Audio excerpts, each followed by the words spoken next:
The film you're about to see here was made before the Senate voted on the Constitution Amendment Bill. However, we will let you see this film because the points are nevertheless still relevant. Now, this study here that you are about to see will explain to you a lot of things that are facts and that are true. So pay careful attention to what you will see. Amen. Good day. This is Brother Medina for the Tusian Institute of Religious Liberty, a rights-based organization. And today we want to discuss the runoff voting section of the constitutional amendment. Please let us start first with a word of prayer. Bless us, Father in heaven, to present everything clear for everyone to understand. We ask this of you, loving Father, and we thank you for hearing us and blessing us. Through Jesus Christ, our Savior. Amen. Well, today our topic from the TURL, the Tusian Institute of Religious Liberty, it is called political blasphemy. Why political blasphemy? Because in politics, there is also blasphemy. When a government, a ruling government, changes the sacred laws, the sacred constitutional laws of a country to suit one political party, to help one political party stay in office, that in politics we call political blasphemy. And we want to explain this to you. We want to explain and show you what is wrong with the runoff voting section of the Constitutional Amendment Bill. In this discussion, we are not following any political party. We are neither PNM, UNC, COP, ILP, or any other political party for that matter. This is not about political parties. This is not about political questions. This is about our rights and freedoms, our voting rights and freedoms, which we are dealing with. And hence the need to deal with something like this. Whatever we say, it is not hate for a political party or hate for voters of one party or another party, but it is to merely present the facts to you that you may have an informed understanding to make a proper judgment. We are not going to present high platitudes like much of the political analysts and constitutional consultation people that the UNC or the PP has floating around the country that give their views in subtle ways to justify such legislation. We want to deal with it from a pragmatic point of view. We want to get down to brass tacks, to get down to the facts and show you how this runoff voting system works and who benefits from it. Yes, my dear people, our program is dealing with these three following points that are associated with runoff ballots. Point number one, we want to deal with minority representation. Point number two, we want to deal with the value of third-party voting in a general elections. And point number three, we want to deal with the real ruling party's agenda in runoff voting as listed from their own words. Yes, my dear people. In fact, we have a 10-point summary of the facts behind the runoff law as proposed by the PP government. Let me read these 10 points for you. As you look at your screen, you will see them. Point number one, the subject that is dealt with in this bill with the runoff elections is general elections. Yes, my dear people, they're dealing with general elections right here. That's what this bill deals with, general elections. Point number two, the targeted area that this law of runoff voting targets, the area that it targets are the marginal seats, because only the marginal seats will create the situation that such a runoff voting applies to. Point number three, the problem is the splitting of UNC votes. That's the problem.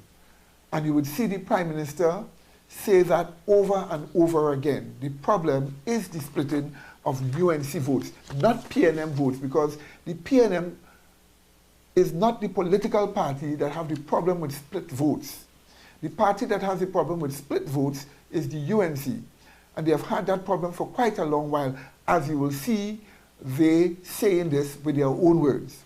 Point number 4, the culprits that this bill, that this clause deals with, the culprits is third parties, particularly the ILP for now, because the ILP is the third party that will split UNC votes. Point number 4, the enemy that this bill deals with, the enemy is the PNM. And we will show you that from the Prime Minister's words, where she herself said that the enemy is the PNM. Point number 4, the method of dealing with this enemy and dealing with the third parties is runoff votings. That's the method they have concocted or invented and placed in a bill as if it is a dignified law to deal with the PNM, who is the enemy, and third parties, particularly the ILP. The beneficiary of this law, the beneficiary of this clause, is the UNC or the PP government, both of them. The PP government, the UNC. And point number 8, the deceptive bait used to beguile people to accept such legislation is it's giving you more democracy and you will have majority representation now. Those are the deceptions that are being used to make people accept this bill. Point number 9, the losers with which this bill creates, the losers which this clause creates are the PNM, third parties, and Trinidad and Tobago, the whole country. We stand to lose from that runoff clause. And furthermore, any day that the COP sees a lot of corruption taking place in the PP government and decides to break away and pull off on their own and reestablish themselves as an independent political party away from the PP government, they too will suffer loss. So when the current political leader of the COP voted in favor of this bill, he actually voted for the death of the COP as an independent political party. And point number 10, the things that we would lose from this legislation are the voting rights of some of the majority in the country, and plus we would lose more democracy. Now this is what we will show you as we enter into this presentation. But now the founder of the Tusian Institute for Religious Liberty, TIRL, Brother Shannon Bartholomew, will introduce us into the salient points that we need to understand that we will be talking about in this program. So here is Brother Shannon. Hello, this is Shannon Bartholomew, Executive Director of the Tusian Institute for Religious Liberty. Today we're going to comment on the current reform proposals, that is the constitutional reform proposals put forth by the government. 1. The runoff method was not discussed to begin with at the consultations on constitutional reform. It was not discussed. Yet it was pushed as though it was part of the consultations, and you even had the Attorney General making the claim that you cannot have recall, since recall was discussed, you cannot have recall without runoff. Now that is grossly deceptive, because the idea itself of a runoff vote was not discussed, was not elaborated upon. And even though there have been public calls for public consultation on the bill, as it has passed through the House so far, it has been rejected by the government. So, 1, it was not consulted, it was not part of the public consultations on constitution reform, 1. 2, all the current calls for consultations of the proposals was rejected by the government. If this runoff was for the benefit of the people, would the consultations do harm to it? Would public consultations do harm to the runoff if it is a benefit to the people? What does the government have to hide? If the runoff is going to benefit people, why not then have it? It will be more justified if it is consulted in the public, if more people get to know about it, and it's going to be a benefit, it will just be seen that this is justified what the government is attempting to do. What is there to hide then? Why have they rejected the calls for it to be publicly consulted? So there was no precedent in the country that dictated the need for the runoff method to become law. If there was, who are the people that called for it? How come it is now a surprise to the people to hear about it when it was talked about on Monday in the Parliament with the Prime Minister stating to the public that this had been part of the constitutional reform, yet it wasn't part of the consultations. So there have been no precedent in our country that dictated the need for a runoff method when it comes to general elections. It's not so. Then who is really wanted? Is it the people or the government? It's clear it's the government that really wants the runoff method. And then who is it to serve? The people or the government? It's clear it's to serve the government. But why? History testifies that the concern of the UNC at past elections was always the splitting of the vote by third parties in the interest of the PNM. Let me say that again.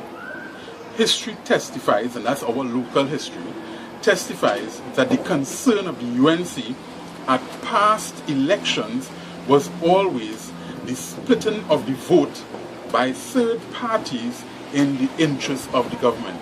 All you have to do is to look back at the articles in the newspapers that refer to the past elections and see the statements that was made by the Prime Minister going way back even as far as when Mr. Pandey was the head of the political leader of the UNC. So it have always been a concern and a cry that third parties, particularly the ILP, the Independent Liberal Party, headed by Jack Warner, split the votes in favor of the PNM, and that was always a concern of the People's Partnership and the UNC. Yes, my dear people, those were very clear statements made by Brother Shannon. Now, in this clip that we are introducing you to, you will see the political leader of the UNC and the PP government, the current Prime Minister of Trinidad and Tobago. You will see her showing two things in this clip. Number one, she will be speaking about the splitting of votes from the UNC, and she will show that that is the problem, and she will also demonize the PNM, present the PNM as the enemy. These are the two concerns you will see in this clip. Take a look at it. The Prime Minister urges traditional UNC supporters not to split the votes. Speaking on the People's Partnership platform in Gasparillo last night, she pointed out that history has shown that in a three-party race, the votes always sway in favor of the PNM.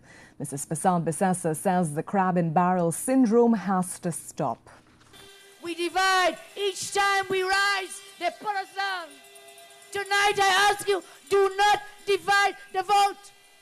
A house divided against itself will never stand, can never stand, will never stand.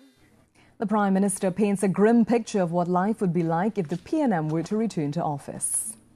Health card, gone. Free childhood education, gone. Laptops for your children, gone. Couva Children's Hospital, gone. Children's Life Fund, gone. Your children's future, gone. Everything the highway gone. Yes, my dear people. In our first document that we have here, we see that Kamla Prasad Bisessa of Trinidad and Tobago, election victory 2010. And this document deals with the election victory of the PP government in 2010. Let me read for you this portion here. It says this: Kamla Prasad Bisessa is leader of the United National Congress, whose party for political expediency joined forces with the Dukiran-led Congress of the People, COP, in an effort to prevent a split in the votes of persons of Indian descent. End of quote. Yes, and this is exactly the reason why in this first document that the PP was formed in the first place.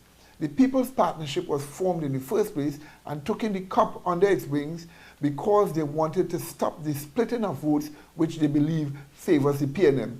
So this was a concern for the UNC way back. So much that the very formation of this party was to deal with the problem of splitting of votes. Now they have a new way of dealing with the problem of splitting of votes. And that new way is this legislation, which we will show you. Now here is the second document.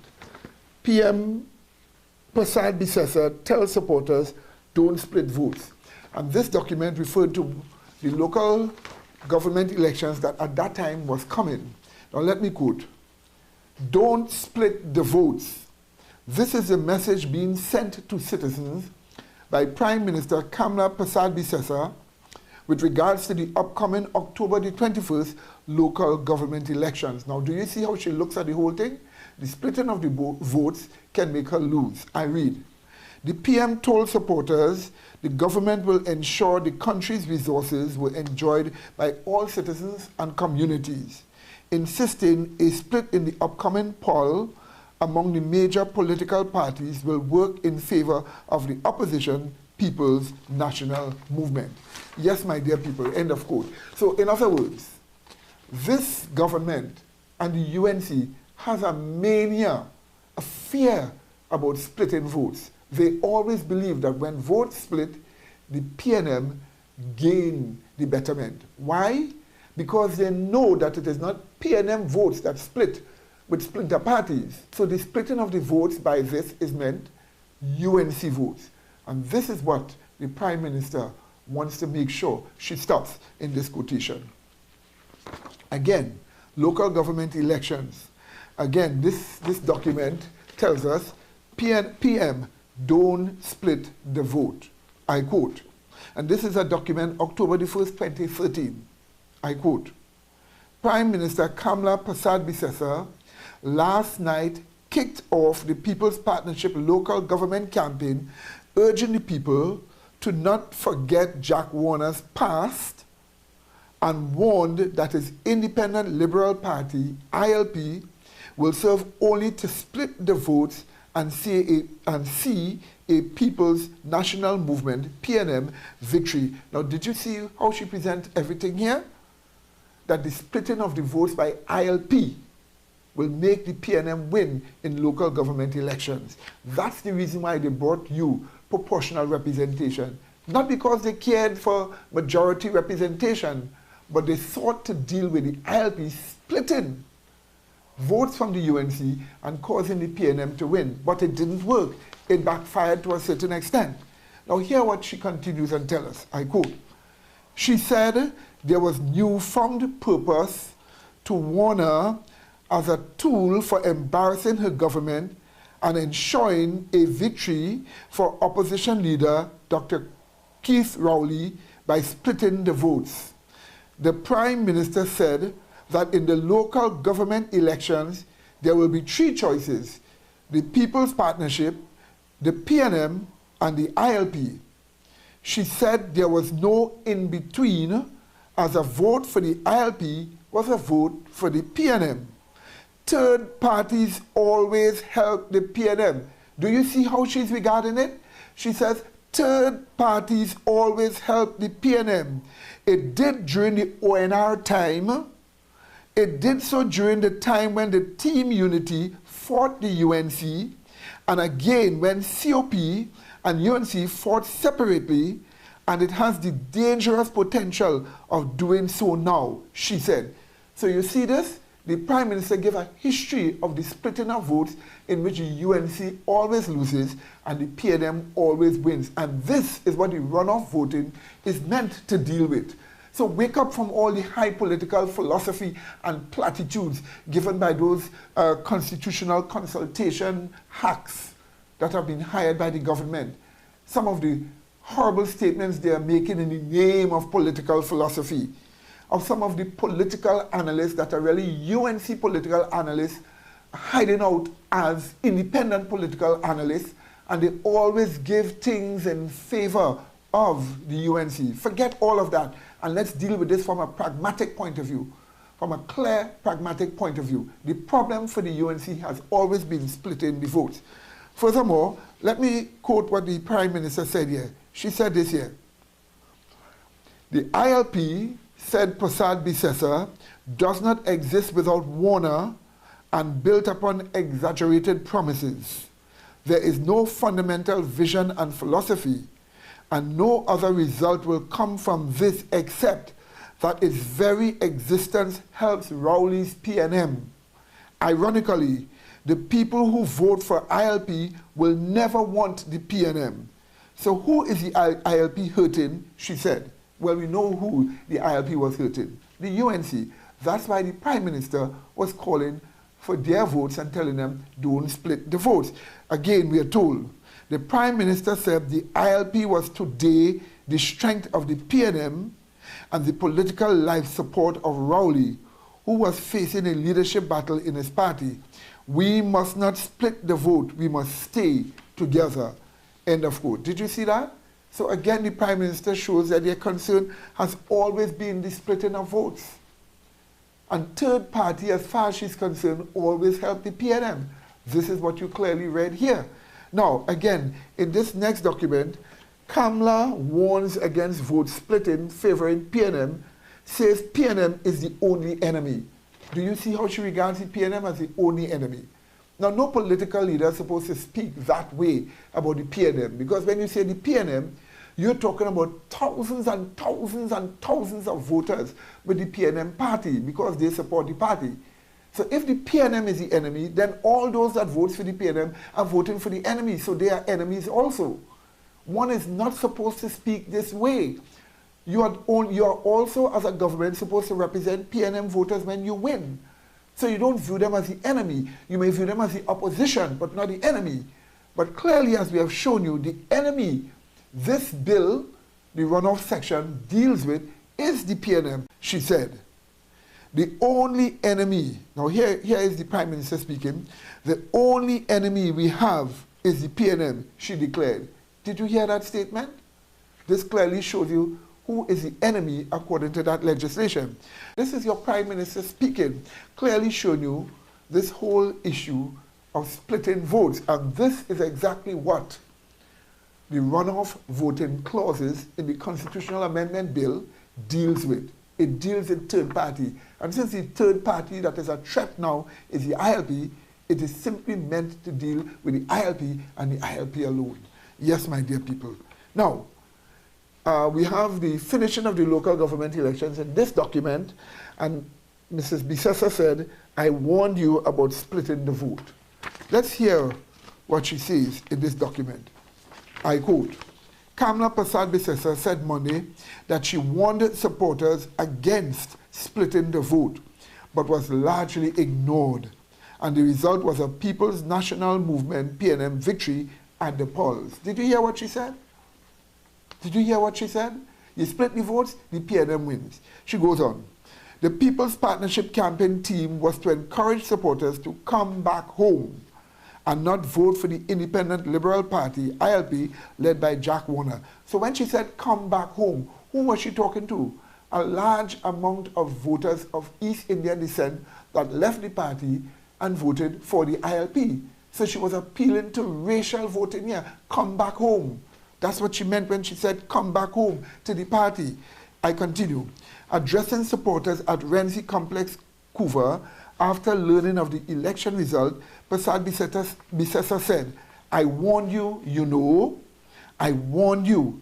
I said the split vote, the Green will not win. Who won? PNM. And let us not make that mistake again in St. Joseph. Why do we continue to make this mistake every time? Why? Did you see that? So she's speaking about the upcoming St. Joseph by-elections and says, do not make that same mistake then. The mistake was made in the local government elections. PNM won. Now don't make that mistake again for the upcoming St. Joseph by-elections. She said, on this campaign trail, I warned you. Some listened. Today the history is recorded. Today the numbers are telling us, if we split the vote, the PNM will come back. And if the PNM come back, laptop gone. This is disgusting. This is disgraceful. So in other words, vote that it will get laptop. Is that the inducements given to us to vote to get laptop? But this is how things have come. But we have shown you clearly here their concern was the splitting of votes. In this Newsday article here, don't split votes. And this is October the 23rd, 2013. Again, here's the Prime Minister speaking. She pleaded with UNC supporters in St. Joseph not to allow the ILP to split votes, a phenomenon which cost the UNC the Sangre Grande Regional Corporation, which is now controlled by the opposition People's National Movement in the by-election. She said a splitting of the votes in St. Joseph would pave the way for the PNM taking control of that seat, end of quote. So what do we have here? The conclusion of all our readings clearly shows that the concern of the UNC, of the Prime Minister, has always been the splitting of votes. That has been the concern. As a result of that, we need now to quote from this EBC document on the 2007 general elections, and you would see it reveals to us certain important facts. This chart that you're seeing here on your screen was drawn largely with reference to the EBC document. Now, as you look at the chart here, you would observe that the PNM got 7,179 votes and won the marginal seat of Barataria San Juan, in contrast to the UNC that got 5,362 votes, and the COP that got 3,817 votes. And this was the 2007 general elections in a marginal seat, Barataria San Juan. You see the UNC lost because UNC votes went to COP, as the COP split from the UNC. So the COP itself did not accept many of the principles of the UNC, and they split the UNC votes. This allowed the PNM to win in a marginal seat called Barataria San Juan. Now, not only we ourselves know this, the UNC knows this, their analysts know this. Those who wrote that law know this also, and knew that the law was to address things like this. Let's look at this a little more.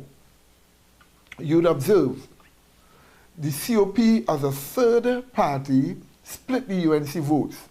Now, had this not occurred, the UNC might have won. If you look on the right-hand side, you will see the UNC might have won 9,179 votes above the PNM's 7,179. Thus, the UNC would have won the Barataria San Juan seat.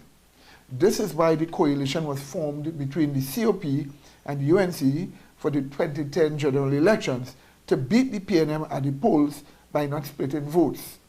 And if you observe, the same splitting of votes took place in the 2007 elections. However, let's look at a couple more concerns. You have 9,171 votes. You put that together, and that you check that figure, and that figure is the UNC 5,362 and the COP 3,817 together. The total is 9,179 or 9,179, and this is roughly 56.11% of the vote. So we have here 56.11% of the vote voting against the PNM and not wanting the PNM to be in power in that seat there. But then again, when we take the PNM's 7,179 votes and combine it with the COP 3,817 votes, we come to a whopping 10,996 votes together, which is 67.22% of the cast votes. Now, this clearly shows us that the sum total of votes that rejected the UNC, we call that punishment votes, that rejected the UNC, and that sought a term of relief from the UNC was 10,996, a larger amount than the UNC and COP combined together. But you see, my dear people, even if the UNC would have won the Barataria San Juan seat with 9,171 votes as against the PNM 7,179 votes, had that happened in the Barataria San Juan seat, with the votes combined with the UNC votes, therefore getting 56% of the votes, more than 50%, with the PNM's only 7,179, plus all the people that didn't vote. If you take all of them and you put them together, and if you check, you would see on your document here, the electorate is 24,597 votes. The people that didn't vote were 8,239. And when you take their votes and you combine it with the PNM votes, you would find that the UNC candidate would still have been a minority candidate, even though he won more than 50% of the vote. So had he won more than 50% of the votes, which is 9,179, when you check a voter electorate of 24,597, he really and truly is simply a minority representative. And then when you check the larger constituency, he is still, the UNC would have still been a minority representative. Now what does this show us? This shows us that minority representative always exists in every constituency, and it is not a problem. Then why is the UNC making the issue minority representatives say you must get 50% of the votes? That's only a scheme to make sure that if the PNM doesn't get 50% of the votes, because the ILP takes some of the votes, they will have to go back again to a second runoff voting, that they might get the ILP votes to join the UNC votes, and so stop the PNM from getting that party. But minority representation always exists. The issue there is just representing the people properly, not how much people voted for you. Yes, my dear people. You see, the ILP, when we check again, the ILP is the new boogeyman that will split the votes. So, had we had a runoff voting in 2007, what would have happened? The UNC would have won the Barataria San Juan seat, and the PNM would have come second. So had we had a runoff election, since the COP didn't win, but the PNM won in the general elections, but since the PNM got 43.89% of the votes, not 50%, and you had a runoff vote in there, then the UNC could have campaigned to get back some of the COP votes and get the PNM out. So really and truly, what do we see here? That runoff voting is meant to help the party that can muster a majority of votes to get the PNM out, even though they may have won that seat in a general elections. It's a scheme like that, and that is wicked. In politics, that's blasphemy. That is what we are seeing. Now let us quickly go to the 2013 by-elections. Yes, my dear people, the 2013 by-elections. You'd observe that this St. Joseph is another marginal seat. Yes, my dear people.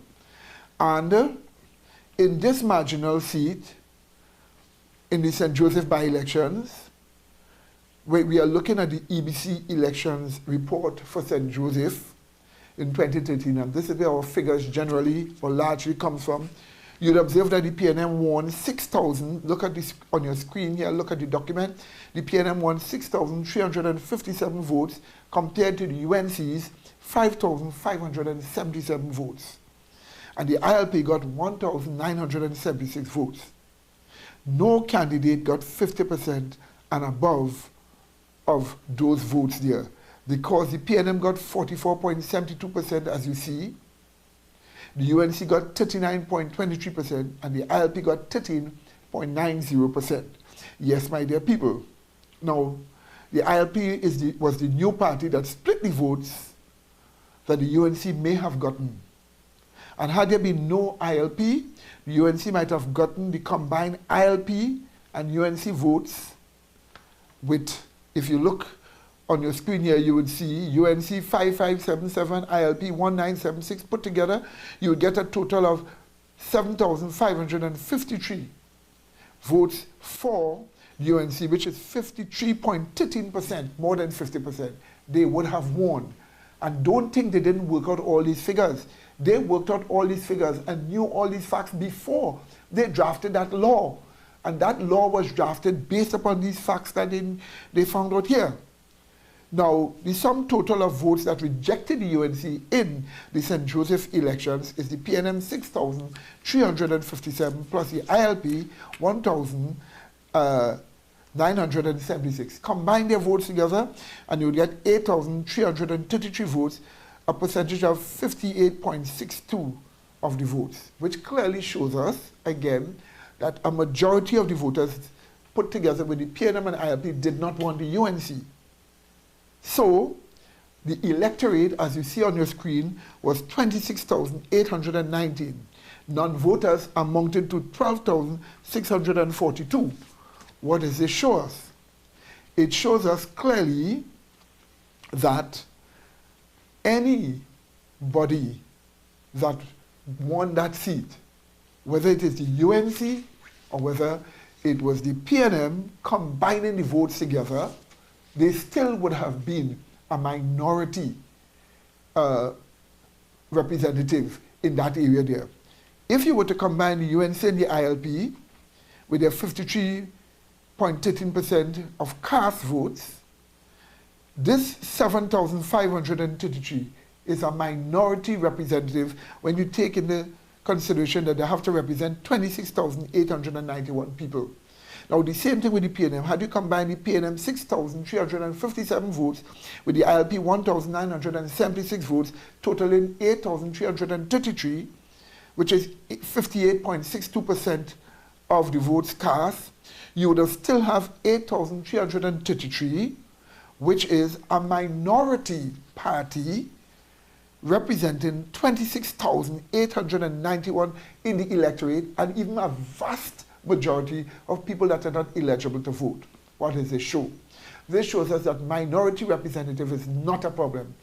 Even though you may get 50% of the cast votes, you're still a minority representative in the area there, and therefore do not let the UNC use the boogeyman of minority voting as the reason why they're trying to present a runoff voting. Minority voting or minority representation is not a problem. If even self you are a minority, but you won the seat, you can still represent the people. It has always happened. And if even so, if you get more than 50%, in contrast to the electorate and in contrast to the people in that area who you are representing, you are still a minority representative. So what? It doesn't take away from your representation of the people. So we are not to allow those boogeymen to blind our eyes to reality. Now that we have passed these facts, you've seen clearly if St. Joseph in 2013 had runoff voting, just as the bill that is the PP government is attempting to pass, do you know that the UNC would have won the election in that by-election? Yes, they would have. They saw that. They knew that. And that's what this legislation is all about. Forget the high platitudes. Forget the high philosophy of those UNC analysts, of those people that play their neutral and they're given a neutral statement, but in the statement they put more of the weight on the part of the UNC. And then talk about the control that the UNC have over questions asked in the news. A large amount of their voters call into that news organization on the television that asks a question. And any question that seems to favor to be against the UNC, they always vote to favor the UNC or the People's Partnership.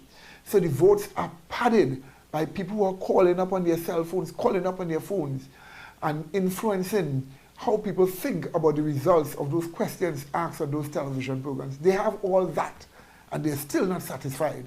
They control CNMG, this station. The station is supposed to be a local, or what we should say, a station that belongs to the country. Yet the UNC or the People's Partnership treats the station as if it is their personal station. You don't get the PNM campaigning on it. You don't get PNM statements. You do not get ILP statements, ILP campaigning on it. All the news are slanted to make the UNC look good, to make the PP look good. And over, we have a barrage of propaganda of what the UNC have been doing for the country.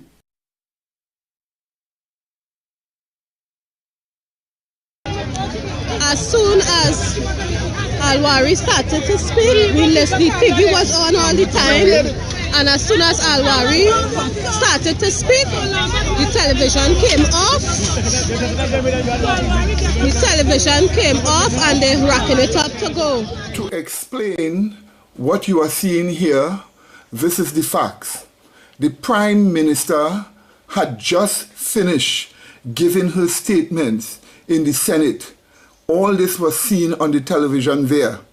As soon as the opposition senator, Mr. Alwari, began to speak, the people that put up this big television screen there cut it off. So they wouldn't hear his voice, they wouldn't hear what the PNM was saying. This is exactly what we are talking about. Bullies always want an unfair advantage. They only want the Prime Minister's words to be heard. But when it was time for the opposition's words to be heard, they didn't want the people to hear it, so they cut it off. This is exactly what we have been highlighting over and over again. Now, my dear people, let us take a final look at what is wrong with this runoff voting clause. Now, since the second ballot runoff voting targets the marginal seats, it is the PP government that it gives a chance, a second chance after the general elections. Notice this, it gives the PP government a second chance after the general elections to recover votes lost to a third party, namely the ILP. And therefore, to recover the seat lost to the PNM because the third party has split the votes in a general election, the runoff voting, the second ballot runoff voting, will help the PP government to regain back that seat from the PNM after a general elections. This is how horrible that legislation is. Point number 3. Now, who benefits from the runoff legislation? Only the UNC-led PP. That's the only party that benefits, because it is not the PNM votes that are split during the general elections. According to the 2007 general elections, it was the UNC votes that split. Remember, the Prime Minister said so? In the local government elections, it was the UNC votes that split going to the ILP. In the St. Joseph elections, it was the UNC votes that split going to the ILP. And it has always been this way. So again, who stands to benefit from this legislation? Obviously the UNC, they knew that. So the legislation is to benefit one political party out of all the others, parading under the guise of more democracy. That's the bait to fool people. So you have to recognize, my dear people, this is the plain brass facts about the matter. Only the UNC benefits from it. And in politics, when you interfere with the sacred laws of a country, its constitution, for one political ruling party to keep in power, that is called political blasphemy. Point number 4. Since it is only the two traditional parties, the PNM and the UNC or PP, that has large blocks of voters, the law will only allow these two parties to contest in a marginal seat where the PNM may win with the larger amount of votes, but not 50%. And the UNC or the PP, which came second, will be allowed to challenge the PNM. All third parties are eliminated from getting a second chance to decide the outcome of a general election. A general election serves for all the parties to get a chance to vote. And the result of the voting determines the outcome of that general election. Here in the marginal seats, only 2 parties will be allowed to decide the outcome of a general election while all third parties are eliminated. Put it this way, 2 parties alone get a second chance. Third parties do not get a second chance because the runoff doesn't involve third parties also. So they deny third parties their voting rights, and this is what we call two-party hegemony in voting by law, because third parties are denied that freedom to vote by law. So while only the 2 major parties are given a second chance, the third parties are not. A law that gives some more voting powers or more voting chances than others is an unequal law and a discriminatory law. Therefore, the runoff voting is discriminatory. The proposed changes made by one of the independent senators concerning the runoff, if properly investigated, brings us back to the very same situation before we had a runoff voting. In other words, the original results of a general election in a marginal seat, where you would have one person winning that seat but not with 50%, and then you may have runner-ups, that same situation will take place again if the runoff voting follows the pattern given by that independent senator. So then what's the sense? Why have that? Why not just leave things as they were? You see, we do not need an amendment to the amendment. We need to end the amendment because every part of those provisions are wrong and can be demonstrated to be so. Let us deal again quickly with runoff here.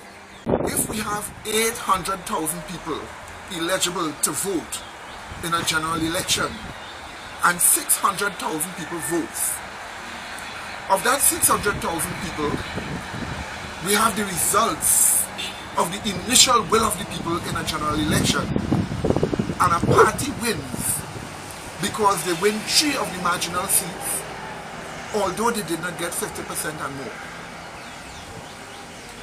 But what do we have here? If we allow 60,000 from those 3 marginal seats to go and vote again a second time, we are allowing 540,000 people to have one chance of voting, while only 60,000 people, a minority, has a second chance at voting and maybe a third. This is completely unfair. We know that when a person go and put their votes, they're supposed to only vote once. Yet this legislation makes some people, about let's say 60,000 in 3 marginal seats, this legislation makes those people get a second chance at voting to change the outcome of a whole general election. Should we have a minority, 60,000, have a second right to vote, while the 540,000 have only one right to vote? Isn't that crazy legislation? Isn't it wrong? The point is the provisions are completely wrong. You cannot amend them. You're supposed to get rid of them. And you see, this is what bullying is. Bullying is getting an unfair advantage. An unfair advantage. We would like to see the public get a chance to talk about this bill based on a referendum. But no, when people bully you with law, they always want an unfair advantage. And this is why we say this whole legislation in this bill is wrong. Point number 5. The legislation, this runoff voting, obviously destroys the perceptions of third-party voters. How does it do that? It tells them that it makes no sense in voting for third parties since their votes are going to be eliminated and their influence through the votes are going to be eliminated from influencing the voting landscape. And since this is going to be eliminated, only two parties are going to have a face-off. Third parties are going to have to accept the law that their minority voting no longer have any influence, as it should have, in the outcome of the political landscape in a general election. This perception that will touch the minds of third-party voters is what we call psychological, political robbery, thus disenfranchisement in their minds. So they look at it as a kind of psychological, it affects them, political robbery. So they are disenfranchised because they recognize my vote is a waste of time. It wouldn't help at all, and it will be gotten rid of. Point number 6. Again, here is what is wrong with the runoff second ballot voting. This law targets marginal seats, which will create the situation the law is written to deal with. But for only the marginal seats, listen to me carefully, but for only the marginal seats to get a second chance to decide the complete and total outcome of a general elections by using their second chance, which is denied to others in the whole country by law, is unfair to the majority of voters in a country who does not have a second chance but have to settle for others who have more chances than them to change the whole outcome of a general elections by the second chance of those constituencies.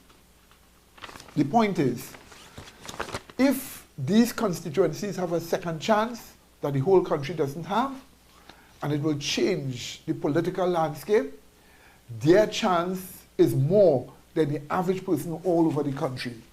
So it robs the whole country of democracy by placing only a small few in controlling power to the outcome of the general election. And why do we say that? Because they alone are given a second chance, and the issue here is second chance, while the others are not given. Point number 7. A law that makes voting a second time legal for some and illegal for others, that a few people in the marginal seats might get a second chance to reverse the outcome of a general election and then determine the final outcome, is a loss of voting rights and voting influence of the majority of people in a country, and to also nullify the initial will of the people. Translate. The initial will of the people in a general elections makes a political party win, but it doesn't have a majority of the votings in certain marginal seats. He doesn't have 50%, but he has won the seat. The whole country watches and says, well, this party has won. But now with the runout voting, they will stop all of this. They will tell a few in these marginal seats, you have the right to have a second vote.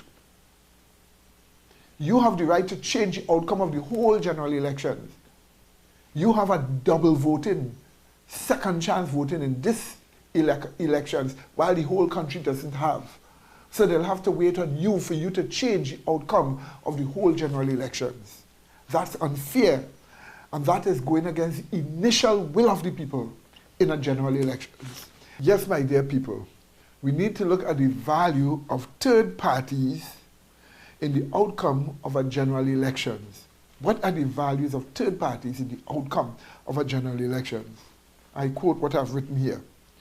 In the conclusions of a general elections in which the ruling party lost the elections through some of their votes going to a third party, those votes are not to be considered or cheapened as mere protest votes that can be discarded in a runoff system of second ballot. And you see, this is what they are saying. They are saying, oh, those are just protest votes.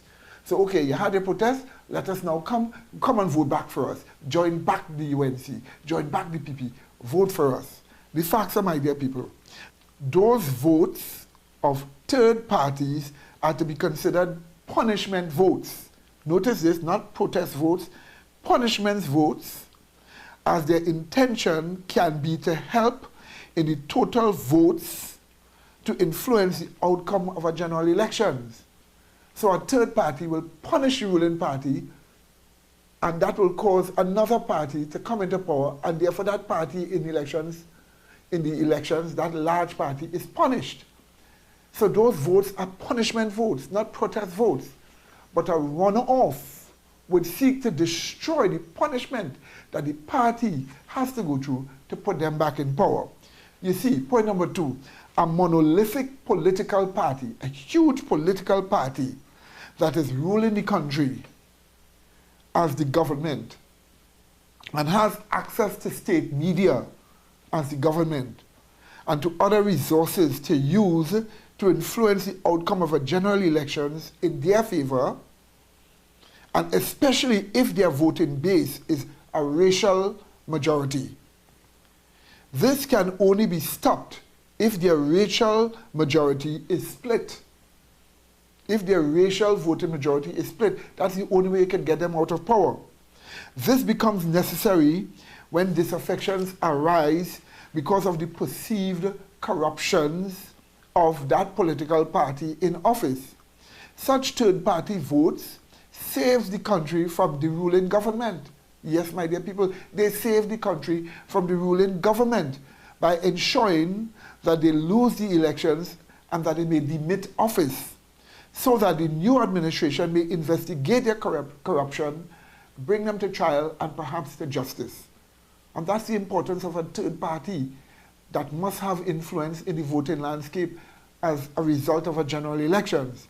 Now, this could not be able to happen, this will not be able to happen if a runoff system that eliminates the influence of third-party votes in a general elections. And that's what the runoff system does. It eliminates the influence of a third-party votes in general elections. A runoff second ballot keeps that party in power by giving them the second chance to harness their split votes by some form of seduction. Thus, the corruptions in office will receive no address as the party continues in power. So a split vote is important to remove the party, the influence of a split vote, that people may now get a breather from them and get a chance to address the perceived corruption. That's the importance of third-party votings. But the runoff system destroys all of that. Again, a genuine and healthy democracy allows for third-party voters to have an influence in a general election to affect the outcome of a general elections. It allows for punishing votes against any party some people deem not fit for office, especially by splitting the votes they might traditionally receive to keep them in office. Runoff legislation denies the voters that initial will in the results of a general election. To use the law to deny the influence of punishment votes in a general elections is anti-democratic and robs the people of their voting rights by robbing them of the results of their sum total of choice and their initial will. So, my dear people, forget all the high-sounding philosophy of UNC analysts, of those political analysts that try to make the UNC look good or make the People's Partnership look good with this law. This law is a plain, simple thing. It is merely to stop the PNM, who is the enemy. It is really to stop the ILP, that is the spoiler. It is really to stop the splitting of votes. It is really to encourage the UNC or the PP to get all their votes that they may stay in office. So what do you have here? You have a government, after so much corruption allegations, have the, what we should say, the outrageous attitude to bring a bill to now change the Constitution. They forget Section 34 so recently. They forget Email Gate. They forget Live Sport Gate. They forget state of emergency gate and all the gates that they have carried us through. They forget all of that. And now you come to change the constitution and create another gate, a gate to make yourself go back in power. That's what you have done. It's so outrageous. We cannot express how outraged we should be. You see, in politics, when the sacred laws of a country is tampered with by a government to keep themselves in power, in politics, we call that blasphemy. That is political blasphemy. Thank you very much. Nothing here was said in hate for the UNC or the PNM or any government. All the governments that have ever passed here, all the parties have done good for the country. The PNM has done good for the country. They have done a lot of things. The PP has done good for the country. They have done a lot of things. The social work, where they're channeling funds to help people, is very good. And we hope if another party comes in power, they will continue that. Because all the parties have done something. None is the enemy. The law there, that law is the enemy. And please let us get rid of this enemy. For Christ's sake. Amen.